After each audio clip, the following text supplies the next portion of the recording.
자, 오늘 지난주에 우리가 읽으신 대로 사도행전 11장 19절부터 26절까지 읽으셨는데, 이 바나바라는 분은요 참 굉장한 분 같아요. 제가 공부를 할수록 이분의 중요한 것과, 사실 그리고 지금 우리가 읽으신 구절 있잖아요, 사도행전 11장 19절부터 26절이요 아주 굉장한 구절입니다. 왜냐하면 이 구절 맨 마지막에 뭐라 그러냐면, 드디어 예수님을 믿는 자들이 그리스도인이라고 불렸다라는 거죠. 예, 그 그리스도인으로, 기독교인이라는 이름이 이 안디옥 교회에서 오늘 말씀에 처음으로 생겼다는 거예요. 그래서 굉장히 유명한 구절이고, 그리고 그 구절 제가 지난주에 말씀드린 대로 드디어 이방에 복음이 전파되기 시작한 그 구절이죠. 그죠? 그래서 이 19절 봤더니, 때 스데반엘로 일어난 사람들이 베니게와 구브로까지 가서 헬라인에게 말하여 드디어 주 예수를 전파했다. 처음으로 유대인들을 넘어서서 이방인인 헬라인들에게 복음이 막 전파되기 시작한 순간으로, 세계 선교가 시작되는 순간으로 굉장한 겁니다. 근데 이 세계 선교가 시작되는 순간에 우리가 지난주에 나눈 대로 예루살렘 교회에서 헬라에 복음이 전파되었다 함을 듣고 이제 긴장해서, 야, 복음이 막 확산되는구나. 그 대표자를 보냈다 그랬죠. 그 대표자로 고른 사람이 바나바다. 우리가 지난주에 이렇게 얘기를 했습니다. 구브로와 구레네에서 복음이 전파되니 바나바를 보냈는데, 저희가 지난 시간에 본 대로 사마리아에 복음이 처음 전파됐던 8장에서는 베드로와 요한을 보냈어요. 베드로와 요한을 사마리아로 보냈는데, 이제 세계 선교를 위해서는 예루살렘의 선택입니다. 예루살렘 교회의 선택, 바나바입니다. 예, 도대체 어떤 사람이길래 예루살렘의 교회의 선택을 받았을까? 그래서 우리가 지난주에 이 사람에 대해서 보면서 지난주에 본 건 뭐죠? 여러 가지가 있지만 구브로 사람이라는 거예요. 그래서 헬라인이기 때문에 헬라 말을 해서 베드로와 요한, 헬라어를 못하고 유대어만 하면 베드로와 요한보다 이 사람이 특이하게 선택되었을 수도 있다. 이런 말씀을 우리가 나누면서, 그렇기 때문에 우리의 인생에 하나님이 준 특기라는 게 있다는 겁니다. 각자 모든 사람에게 하나님이 주신, 우리가 탈란트라고도 하죠. 달란트도 있고 선물도 있어요. 그리고 그것들은 더 깊게 들어가면 그 사람의 민족이 무엇인가, 부모님이 누구신가, 어디에 태어났는가, 지금 어디에 살고 있는가, 이 모든 것들, 누구를 만났는가, 우연이 없다는 것입니다. 하나님의 계획하에 이 모든 일이 벌어졌다고 우리가 믿어야 합니다. 그래서 그 특별한 장소와 특별한 만남에 우리를 놓으신 이유는 그 특별한 우리를 특별한 목적으로 사용하시기 위한 거였어요. 그래서 제가 지난 시간에 아틀란타 정인수 목사님 마지막 인터뷰 말씀드리면서 그분이 갖고 있는 이민교회와 2세들에 대한 비전에 대해서 말씀드렸죠. 이민교회와 2세들은 특별히 이중문화와 이중언어에 능통해서 선교에 아주 적합한 사람들이라는 비전을 그분이 갖고 계셨다는 거예요. 그것과 마찬가지로 이 바나바는 여러 가지 훌륭한 점이 있었는데, 그 중에 하나, 아주 우리가 잠깐 지난 시간에 본 것은 구브로 사람이라는 그 특성 때문에, 유대인이지만 구브로에서 헬라 지역에서 난 사람이기 때문에 헬라 선교에 적합한 사람이다라는 것을 우리가 지난 시간에 보았어요. 그래서 우리도 지금 우리가 이 이민자로서 미국에 살고 있는 우리의 삶에서, 또 우리가 인생에서 여러 가지 것들을 경험하셨잖아요. 그 경험들을 하나님이 다 우리를 여기저기 보내셔서 경험시켰다고 생각하시고, 또 여러분의 성격이라는 게 있잖아요. 나 같은 성격을 하나님이 만들어 주셨을 때는 그 성격과 그 경험에 맞춘 특별한 사역을 우리를 위해 계획하신다는 거예요. 그것을 발견하시는 게 소명을 발견하시는 겁니다. 그게 콜링이에요. 소명인데, 소명이라는 건 하나님한테 그냥 예스하는 것뿐만 아니라 하나님이 나를 왜 부르셨을까? 이거를 발견하는 겁니다. 나의 어떠한 것 때문에 하나님이 나를 특별히 부르셔서 어떤 목적으로 나를 쓰시려고 하시는 걸까? 이거를 발견하시면요, 그 인생의 의미가 발견됩니다. 그 전까지 꼭 망가진 것 같은 내 인생, 다른 사람보다 좀 열등한 것 같은 내 인생, 무언가 실패만 계속했던 것 같은 내 인생, 도대체 내 인생은 왜 그렇게 풀렸을까? 우리 늘 하는 불평 있잖아요. 나는 왜 영어가 안 될까? 이런 늘 불평 같은 것들이 있는데, 그것마저도 하나님이 특별한 계획을 갖고 계시다. 영어를 잘하는 사람이 아니라 영어를 못하는 사람, 또는 말을 잘하는 사람이 아니라 말을 못하는 사람, 또는 막 아웃고잉 하는 사람이 아니라 좀 내성적인 사람, 이런 사람마저도 하나님이 그렇게 만드신 특별한 이유로 그 사람의 그 성격이 그 사람에게 어떤 사역에게 맞추어지기 때문에 그렇게 하셨다는 거예요. 자기의 그런 특별함을 믿으십시오. 자기를 그렇게 특별하게 만들어준 하나님을 믿으시고 그 특별한 의미를 찾을 때 인생이 의미 있어집니다. 그래서 이 구브로 사람 바나바는 헬라 선교에 적합한 사람으로 불림을 받았다는 거예요. 나중에요 13장 2장을 한번 보십시오. 사도행전 13장 2절을 가시면요, 여기서는 예루살렘 교회가 바나바를 선택했어요. 헬라 지역에 선교를 보내고자. 이제 안디옥 교회에서 선교사를 파송하려고 하는데 안디옥 교회가 선택한 게 아니라 성령님이 선택을 해주십니다. 13장 2절 가면요 이렇게 써 있습니다. 주를 섬겨 금식할 때에 성령이 가라사대 내가 불러 시키는 일을 위하여 바나바와 사울을 따로 불러 세우라.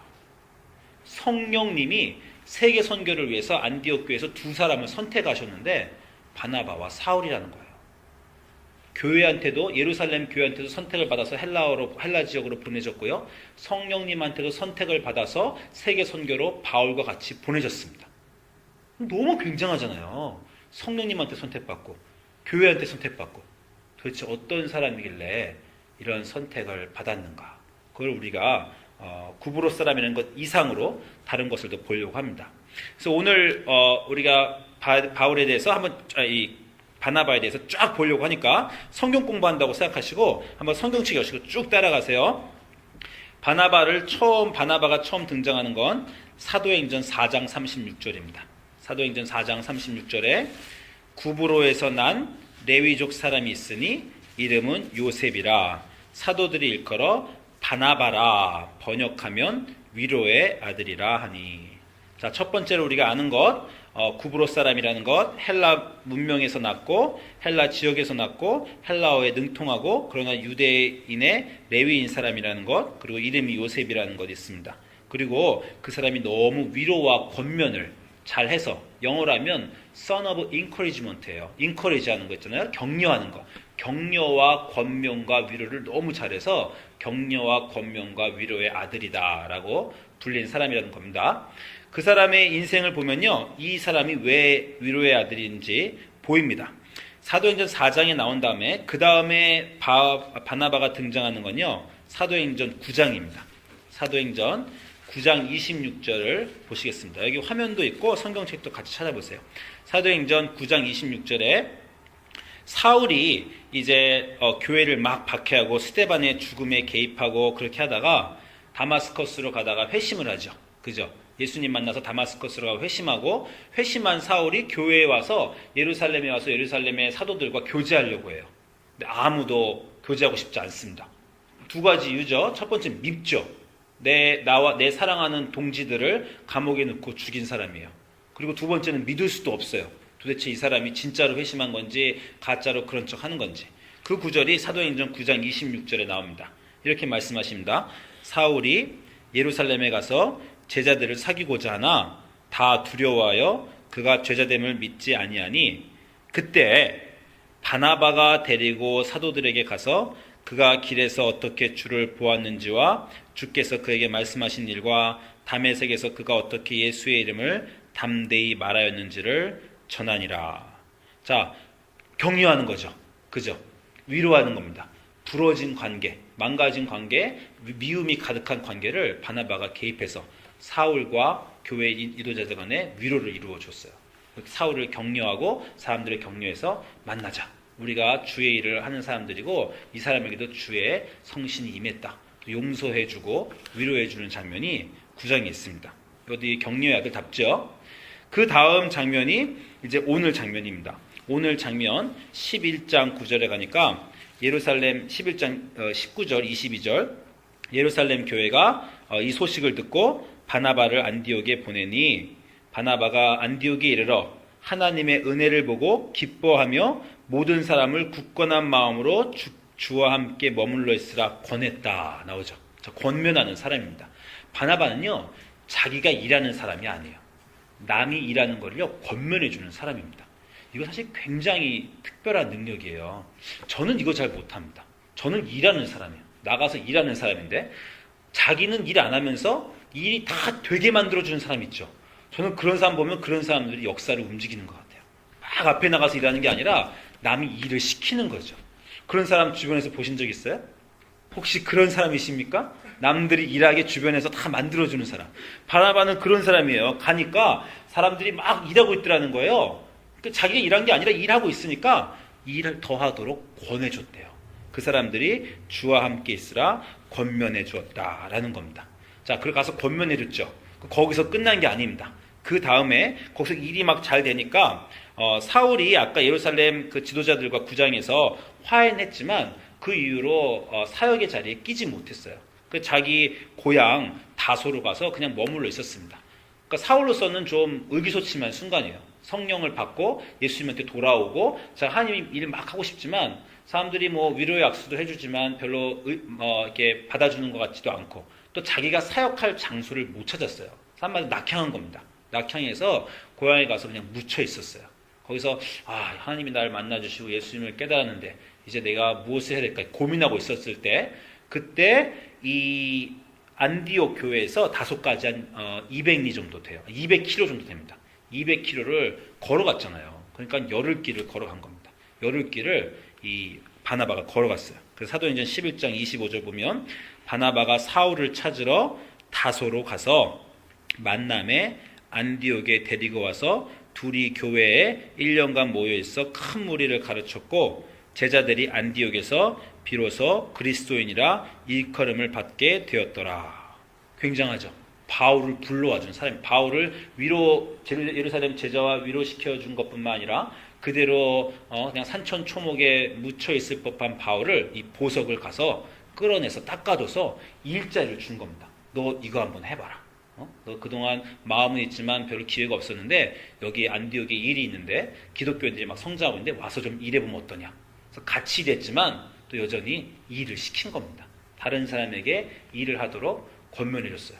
그래서 바울이 지금 일을 시작했잖아요. 이 일의 결과가 어떻게 됐어요? 세계 선교로 퍼져나가고 신약 성경의 27권 중에서 13권이 그 절반이 바울 서신서 아닙니까? 만약에 이때 바나바가 바울을 안 불러줬으면 그냥 바울이 그냥 고향에서 예수님 믿고 살아서 세계 선교로 나오지 못하고 신약 선교를 못 썼으면 어쩔 뻔했어요. 그죠? 그러니까 바나바는 잘 모르지만 굉장한 기여가 있는 사람입니다. 이 바나바의 마지막 내용은요. 이제 우리가 이 마지막 내용을 보기 전에 잠깐 먼저 다른 사람을 하나 봐야 되는데 마가라는 사람을 하나 봐야 돼요. 11장, 12장, 사도행전 12장 25절에 가면요.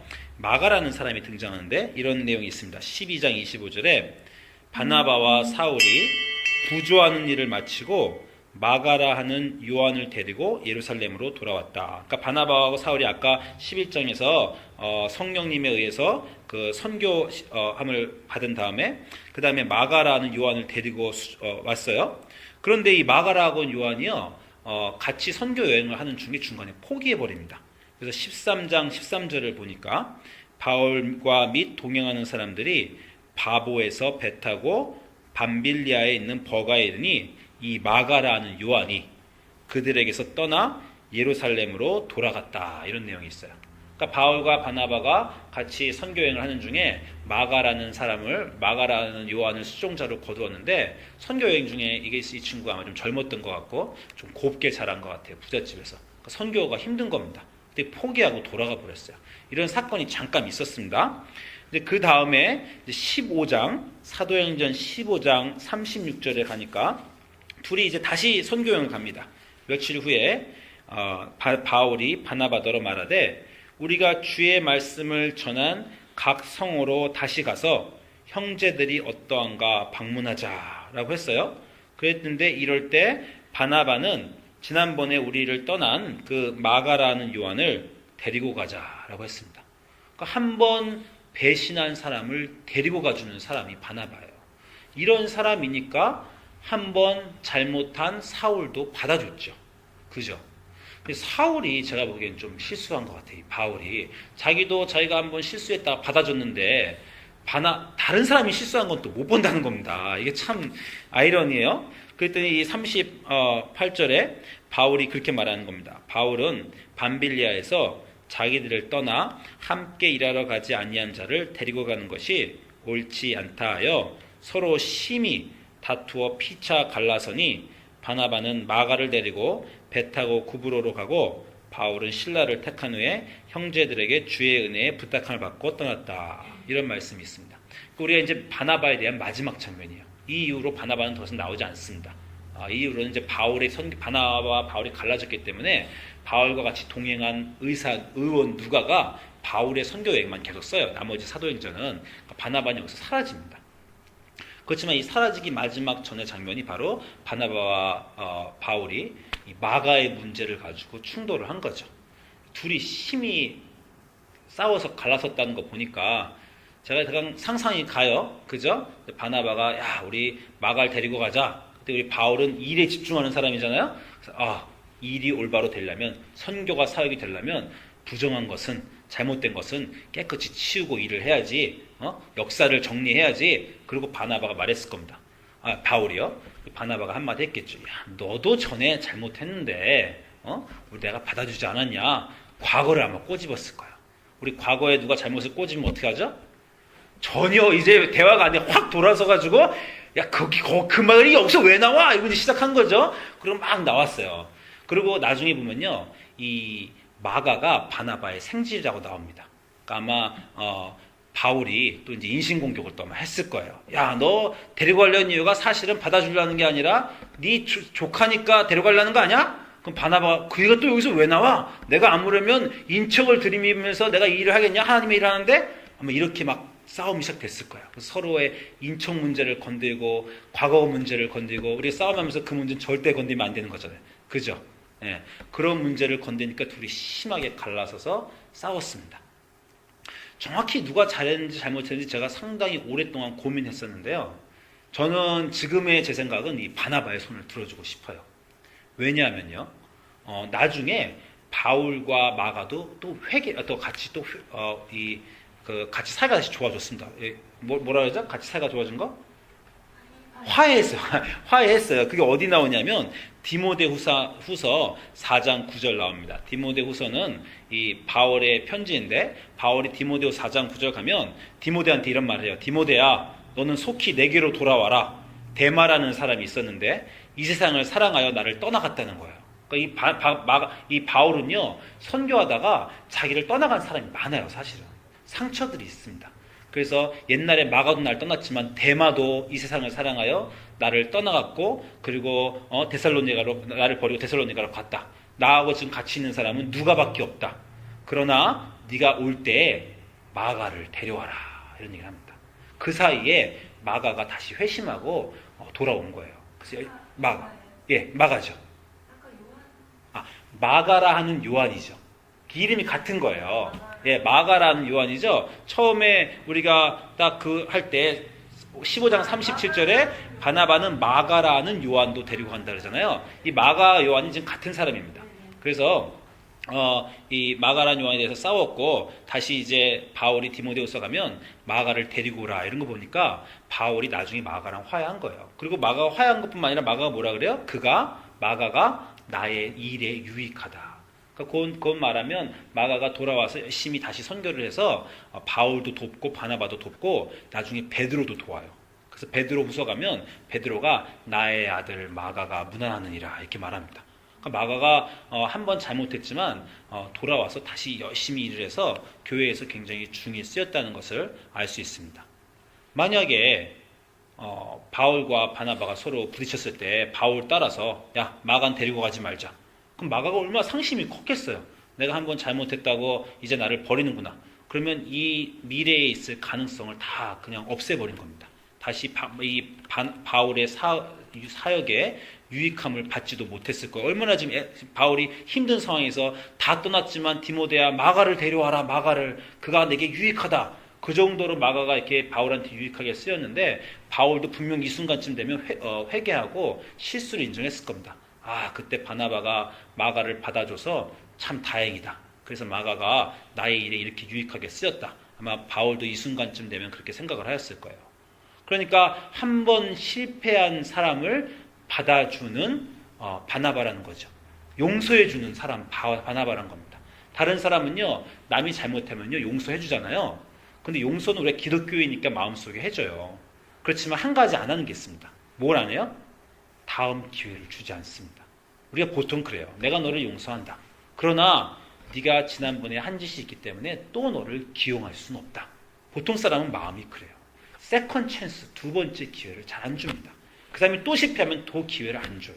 그게 보통 사람 마음인데 바나바는 한 번 실패하고 부러진 사울에게 다시 기회를 주자고 예루살렘 제자들에게 말한 사람이고, 그리고 예루살렘 제자들과 화해하고 또 낙향에 있는 사람을 다시 또 가서 기회를 또 줘서 야 그래도 또 해보자 하고 또 불러온 사람이고, 자기들과 선교행을 하다가 배신하고 떠난 마가, 그래서 마음에 큰 상처를 받아서 사울은 도저히 바울은 용납할 수 없었던 그 바울도 가서 또 불러온 사람이에요. 우리가 사복음서에 마가복음서가 있지 않습니까? 이 마가복음서의 저자인 마가가 누군지 잘 모릅니다. 마태나 누가나 요한은 좀 우리가 알아요. 근데 마가복음서의 저자인 마가가 제일 미스터리한 사람으로 저자가 누군지 잘 모르는데 몇 가지 이론들이 있어요. 아마 가설들이 있습니다. 마가가 누굴 것이다라는 가설이 있는데 그 중에 제일 유력한 그 가설이 이 사람입니다. 바로 그 같이 여행 갔다가 떠난 마가라는 이 요한. 베드로, 그리고 이 사람이 마가의 다락방 그 120명이 성령 받은 마가의 다락방, 그 마가의 어머니 마리아가 하는 그 다락방 집의 아들 마가. 그래서 제자들과 교류가 있어서 베드로가 아들이라 부른 마가. 그래서 이 사람이 나중에 바울과 떠나고 바나바와 떠나고 바울의 선교에도 유익하게 된 이 마가. 이 마가가 마가복음의 저자인 마가가 아닐까 이렇게 생각합니다. 그렇게 생각하면요, 신약 성경이 써진 데 대한 가장 큰 공헌자는 바나바입니다. 바울을 불러서 바울이 신약 성경 13권을 쓰도록 격려해 준 사람이에요. 그리고 바울 서신서 앞에 있는 복음서 중에서 마가복음이 써지도록 기여해 준 사람입니다. 바나바가 없었다면 사도 바울도 없었을지도 모르고 우리가 아는 마가도 없었을지도 몰라요. 그러면 우리는 마가복음도 없고 바울의 서신서 13권도 없는 거예요. 게다가 많은 학자들이 마태복음과 누가복음은 마가복음을 보고 써졌다고 생각해요. 마가복음이 마태, 마가, 누가, 요한 중에 제일 먼저 써져서 마태와 누가가 마가를 보고 마가를 원전으로 많은 것을 더 썼다라고 생각합니다. 그 가설조차 맞다면 마가가 없었으면 마태, 누가도 없을 수도 있다는 거예요. 그러면 바나바라는 사람이 없었으면 신약 성경의 대부분이 다 없을 수도 있다는 겁니다. 굉장하잖아요. 그죠? 성령님이 선택하신 사람입니다. 성령님이 아까 만든 13장 2절에서 교회가 세계 선교를 나갈 때 성령님은 다 계산하고 계시죠. 나가서 복음이 전파되고 성경이 써져야 되고 화해가 이루어져야 되고 부러진 사람들이, 관계가 망가진 사람들이 다시 회복되어야 되고 그 사람들이 소명을 다시 갖고 소명을 회복하고 성경을 써야 되는 이 모든 앞으로 2000년 3000년의 일을 계산하시는 성령님이 그 교회가 세계 선교를 보내는 순간에 바나바를 지목하시는 겁니다. 위로의 사람, 용서해주는 사람, 권면의 사람 바나바. 나는 얘가 필요하다 라고 성령님이 선택하신 사람이에요. 예루살렘 교회의 선택, 성령님의 선택, 바나바입니다. 굉장한 사람이죠. 이 바나바가, 우리가 그래서 이 바나바에 대해서 좀 더 앞으로 더 나누고 싶어요. 근데 오늘 본 중요한 거는 바로 용서의 사람 바나바라는 거죠. 제가 얘기를 한 가지 해드릴게요. 제가 주중에 지난주는 이제 한 달 전에 제가 워싱턴에 있는 친구한테서 전화를 받았습니다. 이 친구는 어떤 친구냐면 여자 목사님이신데 저하고 오래 공부를 같이 하셨어요. 유학생활 동안에. 그래서 아틀란타에서도 아시고 버클리에서도 알고 그런 분인데 이제 여자 혼자 사시기 때문에 나이도 저보다 많으시니까 뭔가 좀 어려운 게 많으세요. 뭔가 집안에 뭔가 화장실이 망가지고 뭐 전구가 망가지면 도움이 필요한 분이에요. 그럼 이제 늘상 주변에 도움을 구하시는데 저를 좀 많이 부르셨어요. 네. 왜냐하면 저는 누가 부르면 거의 예스하는 예스맨입니다. 그렇게 안 보이죠. 근데 제가 그래요. 근데 원래는요 그런 사람이 아니라서요. 누가 뭘 부탁하면요 벌써 마음속에 싫어 라는 마음이 목구멍까지 나와요. 근데 제가 나름대로 이제 성경의 은혜를 받아서 그 요한복음 마태복음 5장에 산상수훈 가시면 그 예수님이 마태복음 5장 41절에 그 말씀을 하셨잖아요. 누가 너희 보고 1마일을 가자 그러면 2마일을 가지고 속옷을 원하면 겉옷까지 내어주라 이 말씀 있잖아요. 제가 중고등학교 때 이 말씀 읽고 크게 은혜 받았습니다. 그래서 저는 그런 사람이 아니지만 누가 부탁하면요 웬만하면 해줘요. 그래서 이분이 부탁을 하면 제가 거의 다 해드렸어요. 예.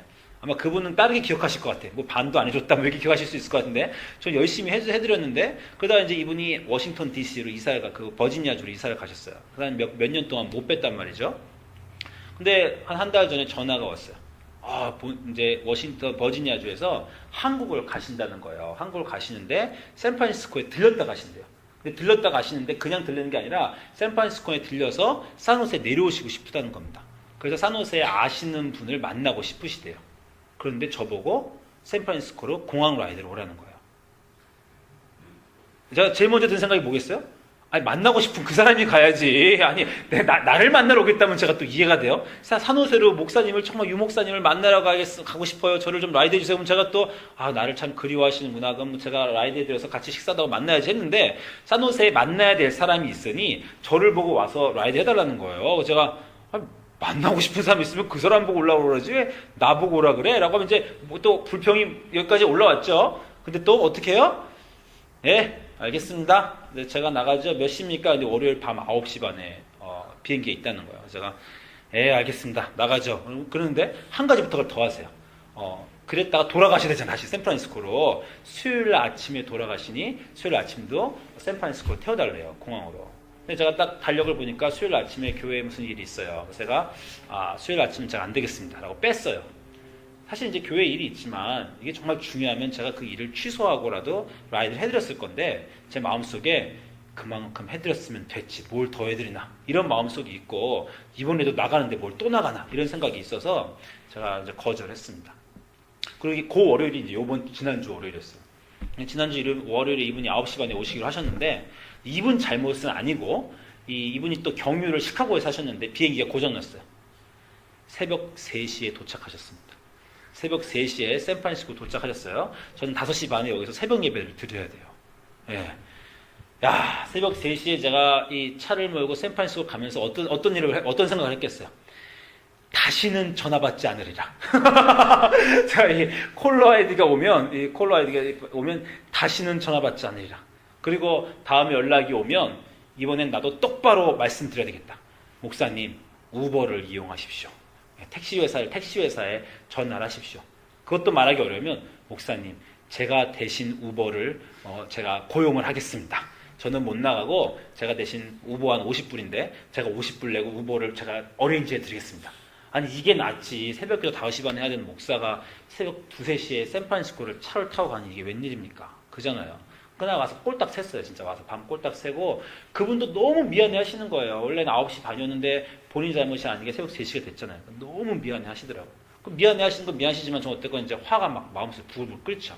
그래서 제가 목사님 들어가세요. 딱 들여보내고 이제 속으로는 이번이 마지막이야. 제가 이렇게 생각했거든요. 근데 제가 집사람한테 이번이 진짜 마지막이야 그랬더니 4년 전에도 똑같이 말했대요. 마지막 헤어질 때도 이번이 마지막이야 그러고 그렇게 헤어졌답니다. 근데 한마디로 말해서 매번 마지막이야 라고 말하는데 제가 잊어먹은 거예요. 수요일 날 아침에 제가 수요일 날 이제 안 도와드린다고 이미 말씀했고 이분도 다른 분하고 가신다고 했는데 수요일 아침에 우리 교인 중에 한 분이 한국을 가셔야 되는데 갑자기 목사님께 라이드를 해주실 수 있냐고 물어봤습니다. 수요일 아침에.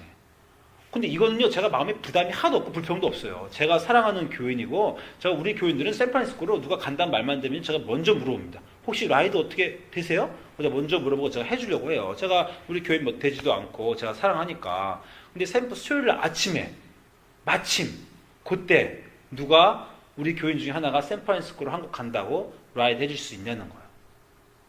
아니 이런 우연이 어딨어요. 제가 이분이 월요일날 온다 그래서 월요일날 나갔다 새벽 3시에 갔다 수요일 아침에 안 가기로 결정했는데 우리 교인이 그날 아침에 간다는 겁니다. 그래서 새벽 기도를 제가 수요일에 와서 기도하다가 정말 하나님의 음성은 어떻게 피해갈 수가 없어요. 그죠? 진짜야? 진짜 이제 전화 안 받을 거야? 이제 진짜 아무것도 안 해줄 거야? 이렇게 하나님이 저한테 말씀을 막 물어보시더라고요. 그래서 제가 그날 아침에 다시 전화를 드렸어요. 그분한테 텍스트를 드려서 어떻게 어레인지 어떻게 됐습니까? 제가 샌프란시스코에 어차피 가게 됐으니 해드리겠습니다. 이렇게 제가 텍스트를 쳤습니다. 제가 그 텍스트를 치면서 그 텍스트를 치기 전에는요, 제가 그 새벽 3시에 나가면서 속으로 이런 생각까지 했어요. 예수님이 그 산상수훈 5장 41절에서 네 친구가 1마일을 가자면 2마일을 가져라 라고 말해서 내가 지금까지 그 말을 따르려고 생각했는데, 생각해보니까 아마 한 번만 그러라 그러셨을 거야. 네 친구가 1마일 가자 그러면 한 번만 2마일 가주면 됐지, 네 친구가 1마일 가자고 10번 얘기하면 10번 다 들어주라고 말씀하시진 않으셨을 거야 라고 제가 확대 해석까지 막 하면서 다신 들어주지 말아야지 이런 생각을 했다는 거 아닙니까? 근데 그날 아침에 제가 전화하면서 예수님이 베드로하고 한 대화가 떠오르더라고요. 베드로하고 예수님하고 그 마태복음 18장에서 대화하잖아요. 베드로가 주님, 내 형제가 내게 잘못하면, 범죄하면 몇 번까지 용서해 줍니까? 7번까지 하겠습니까? 그랬더니 70번씩 7번까지 490번 이라는 건 끝까지 그냥 리밋 없이 끝까지 해주라는 거죠. 그렇게 용서해 주어라 라는 거죠. 우리가 남을 위해서 무엇을 해주고 또 남이 우리에게 실수를 할 때요, 우리가 기독교인이니까 한 번 정도는 받아줍니다. 그 용서도 해줘요. 용서가 안 돼도 마음속에 용서해 줘야지라고 생각해요. 근데 예수님이 뭐라 그래요? 너희가 각각 너희 마음 중심에서 그 사람을 용서해 주지 않으면 하늘에 있는 하나님도 너희를 용서해 주지 않는다라고 말씀하셨잖아요. 각각 중심에서 용서해 준다는 건 어떤 것입니까? 그냥 말로 입으로 한번 받아주는 게 아닙니다. 그 사람이 이걸 완전히 받아주고요, 그 사람이 과거에 한 일들을 잊어버려 준다는 거예요. 그래야 우리가 세컨 찬스를 줄 수 있습니다. 그 사람이 한 실수들, 그 사람이 한 실패들, 내가 그 사람에게 맡겼는데 그 사람이 잘못해서 망쳐진 일들, 그래서 다시는 그 일이 반복되지 말아야지라고 배운 경험까지도 다 잊어버리라는 거예요. 그리고 그 사람에게 다시 기회를 주라는 겁니다. 다시 처음처럼 시작하라는 거예요. 누구를 만나든지 그 사람을 완전히 중심에서 용서했다는 건 그 사람과 이번에 일을 다시 할 때, 그 사람이 다시 내게 이번에 부탁했을 때 이번이 마치 처음인 것처럼 새로 시작하는 것입니다. 그게 바나바예요. 바나바는 사람을 죽인 사울까지도 받아주는 사람입니다. 선교여행을 하면서 자기 여행에 크게 낙심시키고 배신을 하고 가슴에 큰 상처를 줘서 사역을 크게 저하시킨 마가도 받아주는 사람이에요. 용서하고 받아주고 다시 기회 주고 다시 처음처럼 시작하는 사람. 모든 사람이, 그 사람은 보면 패턴이 있어. 그 사람은 늘 똑같은 일을 또 잘못해. 그 사람은 안 돼 라고 말하는 사람조차도 그 사람에게 희망이 있을 것이다 라고 생각하고 그 사람을 불러서 써주는 사람.